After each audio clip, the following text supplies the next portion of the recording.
One of the very important characteristics of a student is to question.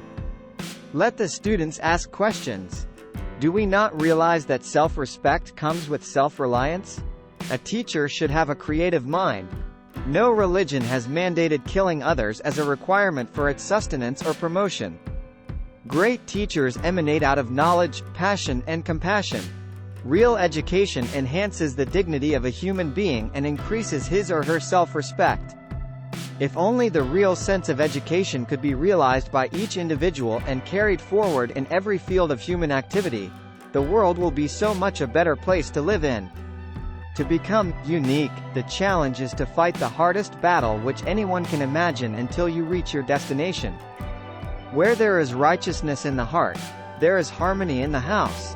When there is harmony in the house, there is order in the nation. When there is order in the nation, there is peace in the world. No sanction can stand against ignited minds.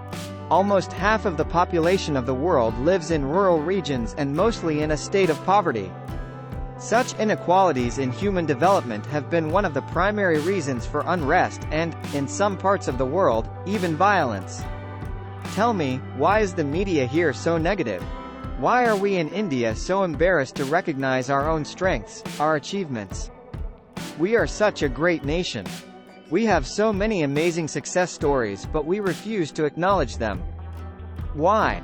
It's when children are 15, 16 or 17 that they decide whether they want to be a doctor, an engineer, a politician or go to the Mars or Moon. That is the time they start having a dream, and that's the time you can work on them. You can help them shape their dreams. Be more dedicated to making solid achievements than in running after swift but synthetic happiness.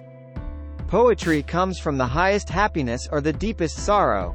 In a democracy, the well-being, individuality and happiness of every citizen is important for the overall prosperity, peace and happiness of the nation. The youth need to be enabled to become job generators from job seekers. Ultimately, education in its real sense is the pursuit of truth. It is an endless journey through knowledge and enlightenment. For me, there are two types of people, the young and the experienced. When you look at the light bulb above you, you remember Thomas Alva Edison. When the telephone bell rings, you remember Alexander Graham Bell. Marie Curie was the first woman to win the Nobel Prize. When you see the blue sky, you think of Sir C.V. Raman.